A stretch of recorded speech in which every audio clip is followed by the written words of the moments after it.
எழுந்தருளும் நாதருக்கு உற்றாக எழுந்திருக்கும் நாதருக்கு ஆருத்ரா கபாலீஸ்வரருக்கு பிரசன்ன ஈஸ்வரருக்கு விஸ்வேஸ்வரனுக்கு மூவேந்தர் ஈஸ்வரனுக்கு அகத்தீஸ்வரனுக்கு ராமலிங்க சாமிக்கு அக்னீஸ்வரனுக்கு அண்ணாமலையாருக்கு காலத்தி அப்பனுக்கு பிள்ளை கூத்தனுக்கு கடவுளுக்கு மதுரேஸ்வரனுக்கு சுந்தரேஸ்வரனுக்கு அக்னீஸ்வரனுக்கு பட்டீஸ்வரனுக்கு மரகதீஸ்வரனுக்கு சிவசங்கரனுக்கு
நேற்று பிரியனுக்கு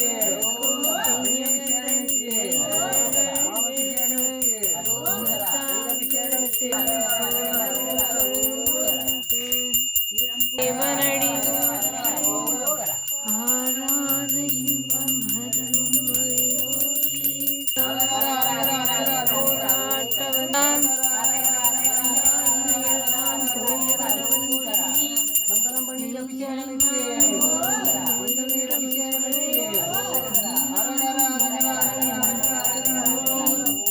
அஞ்ஞானம் தன்னை அறிவிக்கும் நல்லறிவே ஆக்கம் அழகிருதி இல்லாமைக்கும் ஆக்குவாய் காப்போரும் பெண் நாற்றத்தின்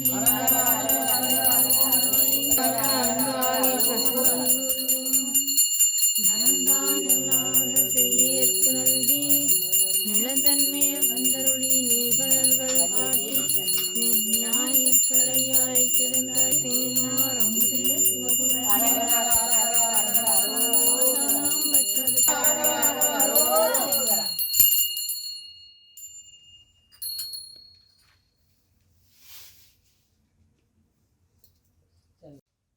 பெண்ணின் வழிபாடாக விநாயகப் பெருமானுக்காக முதல் ஒரு பாடலை சொல்லிக்கொண்டு தொடங்கியிருக்கின்றோம். பெருவாக்கும் செய்கரும் கைகூட்டும் செஞ்சொல் பெருவாக்கும் பீடும் பெருக்கும் உருவாக்கும் ஆதலால் வானோரும் யானை முகத்தானை காதலால் கூப்புவர் தங்கை. அடுத்ததாக இந்த சைவ மதத்துக்காக ஒரு பாடல் வருகின்றது, அதையும் சொல்லிக்கொண்டு அடுத்த சென்று விடுவோம். திருமுறையே செய்வ நெறிக் கருவூலம் தென்தமிழின் தேன்பாகும் திருமுறையே கைலியின்கண் சிவபெருமான் செவிமடுத்த செந்தமிழ் வேதம் திருமுறையே நடராசன் கரம் வருந்த எழுதி அருள் செய்த நூலாம் திருமுறையே சொக்கேசன் மதிமலிவாய் மலர்ந்தருளும் சிறப்பிற்றாமல். அடுத்ததாக குரு வணக்கமாக ஒரு பாடல்.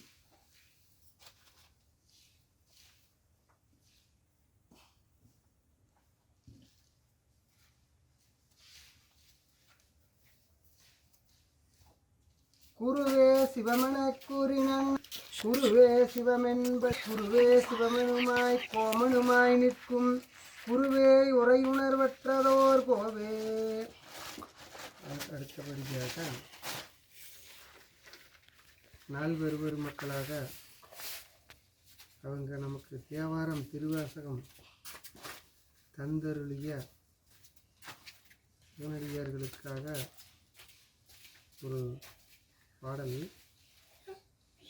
ரொம்ப அற்புதமான ஒரு பாடல். அதையே சொல்லிக்கொண்டு ஊழியர்கோன் வெப்பொழித்த புகழியர்கோன் கடல் போற்றி ஆலிமிசை கல்மிதப்பில் அணைந்த பிரான் அடி போற்றி வாலிதிரு நவலூர் வந்தொண்டர் பதம் போற்றி ஊழிமலி திருவாத ஊரார் திருத்தால் போற்றி போற்றி. அடுத்ததாக திருஞான சம்பந்தர் விநாயகருக்காக பாடிய தேவாரத்திலிருந்து ஒரு பாடல் பாடிக்கொண்டு பிடியதன் ஒரு ஊமை கொள்ளமிகு கரியது வடிகொடு தனதடி வழிபடும் அவரிடர் கடிகணபதி வர அருளினன் மிகு கொடை வடிவினர் வயல் வழி வளமுறை இறையே.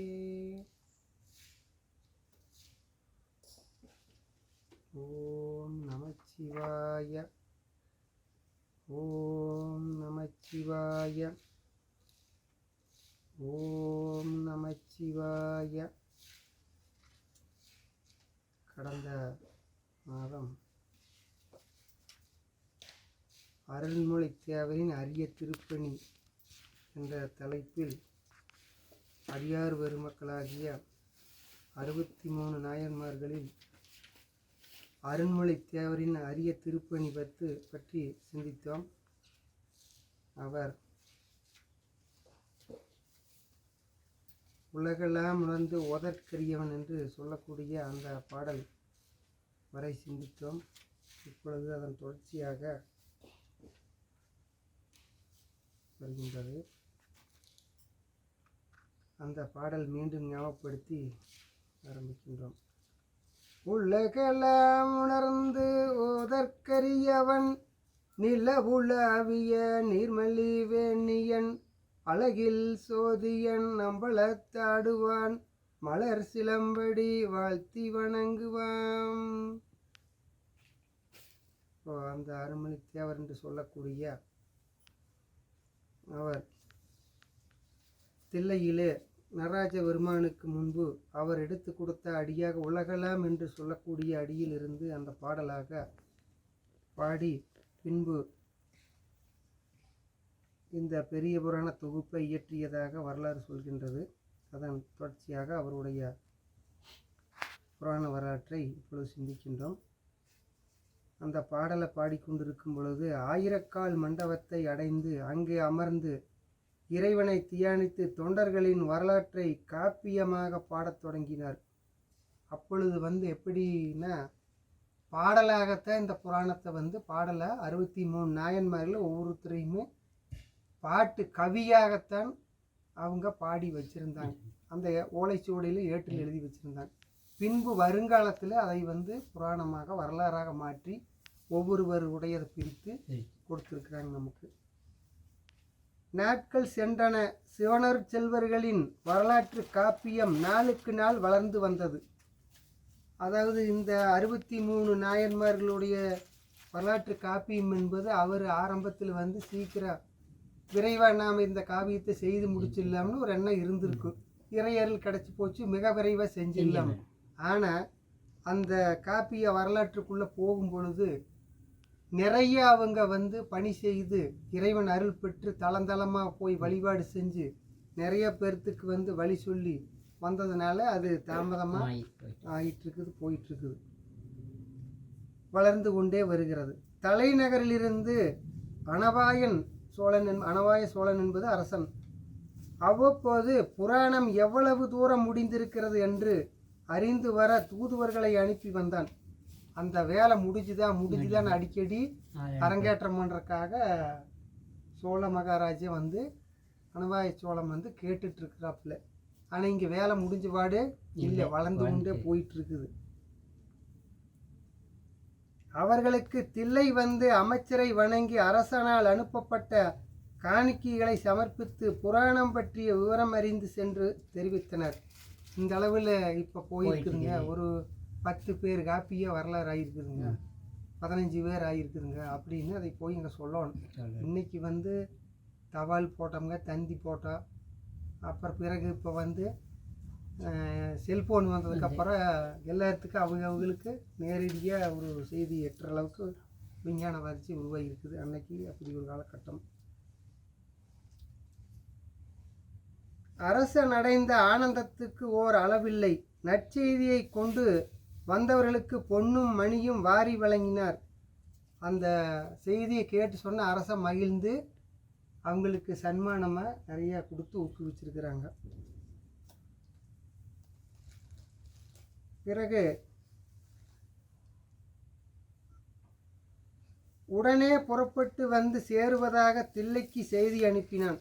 அரசன் வந்து நான் அங்கே வர்றேன் அப்படின்னு சொல்லி செய்தி மறுபடியும் அனுப்புகிறாப்புல. சக்கரவர்த்தியின் வருகை கேட்டு சிதம்பரம் முழுவதுமே குதூகலத்தில் ஆழ்ந்தது. நகரம் எங்கும் தோரணங்கள் அழகாக காட்சி தந்தன. அரசர் ஒரு நகரத்துக்கு வர்றதுன்னு சும்மாங்களா? கட்சி இப்போ அரசியல் பண்ணி கொடி கட்டி மேலதால வரவேற்பு. அன்னைக்குன்னு அரசனுக்கு கொடியெல்லாம் இருக்காது, ஒரு நல்ல வரவேற்பு எல்லாம் வச்சு அவங்க அன்னைக்கு உண்டான முறைகளை பின்பற்றி வந்திருக்கிறாங்க. பிறகு அமைச்சர் அருண்மொழித்தேவர் அனவாய சோழரை வரவேற்று தில்லைவாழ் அந்தணர்களுடன் நகரத்து எல்லைக்கு வந்து காத்திருந்தார். அவர் என்ன பண்ணார்? அமைச்சரும் கூட இந்த கதையை எழுதக்கூடிய தகுதி வாய்ந்தவராக இருந்ததுனால தில்லைவாழ் அந்தனர் 3000 பேர்த்த கூட்டிக்கிட்டு ஊர் எல்லையில் போய் தயார் நிலையில் வரவேற்புக்காக காத்திருந்தார். நெற்றியிலே திருநீரும் கழுத்திலே ருத்ராட்ச மாலையுமாக சிவபலமாக நின்ற அமைச்சரை கண்டதுடன் அரசனின் உடல் சிலித்தது. பல்லக்கை நிறுத்தச் சொல்லி கீழே இறங்கி ஓடோடி வந்தான்.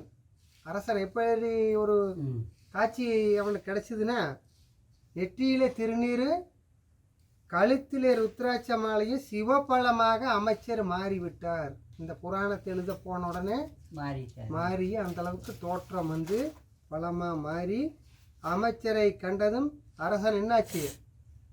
அமைச்சரெல்லாம் போய் அரசனெல்லாம் போயிட்டு அடியாறு வேஷமாக ஒடியாந்து மெய்சிலிருத்து பல்லக்க நிறுத்த சொல்லி கீழே இறங்கி ஓடோடி வந்து அமைச்சர்கிட்ட வந்தாச்சு. மன்னர் பெருமானே, தாங்கள் எனக்கிட்ட பணி இறைவன் அருளால் நிறைவுற்றது. அரசா மாறும்போது சொல்லியாகணுமல்லங்க, இரவும் பகலாம எழுதி புராணத்தை வந்து காப்பியுமா படித்தாச்சு அப்படி என்று அந்த அமைச்சர் சொல்கிறார் என்று மகிழ்ச்சி பொங்க கூறிய அருண்மொழித்தேவர் இரு கைகளையும் கூப்பி அரசனை எதிர்கொண்டு வரவேற்றார். வாங்க வாங்கன்னு ஒரு மகிழ்ச்சியாக நீங்கள் இட்ட வேலையை செஞ்சு முடிச்சாச்சு, உங்கள் ஆவா நிறைவேறிவிட்டது என்று சொல்கிறார். தில்லைவாழ் அந்தணர்கள் அரசனை கோயில் மரியாதைகளோடு வரவேற்றனர். அவங்க வேலையை செய்கிறாங்க. அனவாயன் அமைச்சரை இரு கரங்களாலும் சேர்த்து அணைத்து மகிழ்ந்தான். அப்படியே கட்டி தழுவி அமைச்சர் இவ்வளவு பெரிய ஒரு பொக்கிஷத்தை உருவாக்கி கொடுத்துருக்கிறாருன்னு அன்னைக்கெல்லாம் ஒரு அப்படி ஒரு அன்பு ஆற்றல் அப்படி ஒரு இது இருந்திருக்குது. பார்த்து பக்தி மெலிந்து அப்படியே சும்மா பரவசம் அடைகிறார். அவருடைய பாதங்களை தன் இருகைகளாலும் தொற்று ஒற்றிக்கொண்டு ஆனந்த பரவசம் அடைந்தான். அதோட இல்லை, பின்ன என்னாச்சு? அமைச்சரை போய் கால் விழுந்து பாதத்தெடுத்து கண்ணில் வச்சுக்கிட்டு அப்படியே சும்மா மகிழ்ந்து பரவசம் அடைந்து அனவாய சோழம் வந்து அந்த இருக்கிற நேரத்தில் பின்னர் அனைவரும் ஊர்வலமாக ஆலயத்தை அடைந்தனர். அப்புறம் மறுபடி ஊர்வலமாக கோயில் வளமாக சுற்றி வந்து ஆலயத்தை அடைந்தார்கள். அரசன் பொன்னும் மணியும் கொண்டு வந்து ஒட்டி எம்பெருமானுக்கு அபிஷேக ஆராதனை செய்வித்தான். அரசன் வந்தால் அப்போ சும்மாங்களா? அதுக்கெல்லாம் அப்புறம் எல்லாம் படை போக்குவரத்தெல்லாம் வழிபாட்டு கூறி இதெல்லாம் வந்துட்டு இருக்குமல்லங்க, இல்லை வந்து அபிஷேக ஆராதனை நடைபெறுகிறது. சபாநாயகரின் சந்நிதியிலே அரசனும் அமைச்சரும் தங்களை மறந்து இறைவன் திருவுருவிலே மயங்கி நின்றிருந்தனர். ஆராதனைகள் முடிந்ததும் கற்பூர ஆராத்தி காட்டப்பட்டது. அங்கெல்லாம் அபிஷேக ஆராதனை திருமஞ்சனமெல்லாம் நடந்து கற்பூர ஆராதனை நடைபெற்றது. எங்கும் நிசப்தம் குடிகொண்டிருந்தது. அந்த நேரத்தில் நிசப்தம் என்பது அமைதியாக, சத்தம் இல்லாமல் அமைதியாக இருப்பது. அந்த இதுக்கு சொல்லுவாங்க. அப்படி சப்தம்னா சத்தம் போடுறது, நிசப்தம்னா அமைதி. அப்போ அனைவரும் அதன் நாதத்தால் கவரப்பட்டு அந்த சப்தம் எங்கிருந்து வருகிறது என்பதை அறிய நாட்புறம் திரும்பி பார்த்தனர். அவர்களுக்கு ஒன்றும் புரியவில்லை. அந்த ஆராய்ச்சி காட்டப்பட்டு சத்தம் இல்லாமல் இருந்த நேரத்திலே மெல்லிய சிலம்பொலி சத்தம் எழுந்தது. அந்த இடத்துல என்ன வந்து நடராஜருடைய பாத சிலம்பொலி, நடனம் ஆடக்கூடிய அந்த சிலம்பொலி வந்து சத்தம் இல்லாமல் இருக்கிற நேரத்தில் கேட்குது, எல்லாத்துக்கும் கேட்குது. அப்போ திரும்பி பார்த்தார்கள். நல்லா பக்கம் பார்க்குறாங்க, எங்குமே ஒளி மட்டுத்தானே வருது, எங்கிருந்து வருதுன்னு தேடுறாங்க. அவர்களுக்கு ஒன்று புரியவில்லை.